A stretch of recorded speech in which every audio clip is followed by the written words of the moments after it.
विकसित भारत विकसित गुजरात मिशन 2047 के अंतर्गत नवसारी महानगरपालिका द्वारा नवसारी टाउन हॉल में जन कल्याण शिविर 2026 का भव्य आयोजन किया गया। इस शिविर में 500 से अधिक नागरिकों ने उत्साहपूर्वक भाग लिया और विभिन्न सरकारी योजनाओं एवं सेवाओं का लाभ मौके पर ही प्राप्त किया।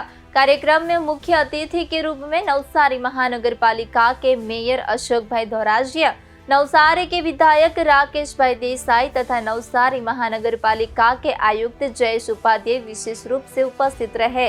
इसके अतिरिक्त उप महापौर केयूरीबेन देसाई, स्टैंडिंग कमेटी के अध्यक्ष मुकेश अग्रवाल, सत्तारूढ़ दल के नेता नरेश कुमार पुरोहित, दंडक राकेश भाई पटेल तथा सभी वार्डों के नगर सेवक भी उपस्थित रहे। कार्यक्रम के दौरान महिला एवं बाल कल्याण विभाग की विभिन्न योजनाओं के तहत लाभार्थियों को लाभ प्रदान किया गया। इसमें युवा शक्ति योजना, गर्भवती एवं मातृ शक्ति योजना तथा 6 माह से 3 वर्ष तक के बच्चों के लिए मातृ शक्ति योजना के अंतर्गत पोषण किट का वितरण किया गया।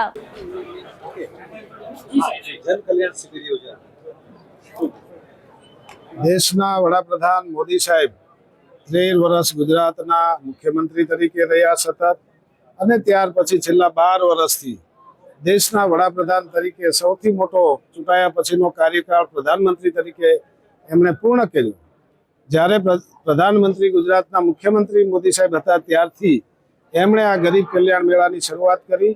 આજે અવિરત માન્ય મુખ્યમંત્રી ભૂપેન્દ્રભાઈ પટેલ, નાયબ મુખ્યમંત્રી હર્ષભાઈ અને આખી સરકાર એ જે પ્રેરણા આપતા ગયા છે કામ આજે પણ લોકોની અગવડતા ન પડે એટલે એક જ જગ્યાએ બધા લોકો બેસીને જે કંઈ સુધારા વધારા, જન્મ તારીખના દાખલા હોય, કાર્ડના કોઈ આધાર કાર્ડની વાત હોય, કોઈ જાતિના દાખલા હોય, કોઈ એડ્રેસ સુધારવાનું હોય, આ બધું એક જ સ્થળેથી લોકોની હાલાકી દૂર કરવા માટે આવા અવારનવાર વર્ષમાં 2 વાર કાર્યક્રમો યોજાતા હોય છે। આજે પણ આ નવસારી મહાનગરની અંદર આજે અને આવતીકાલે 2 ભાગમાં આવા પ્રશ્નો સ્થળ પર નિકાલ થાય એના માટેનું આયોજન કરવામાં આવ્યું છે।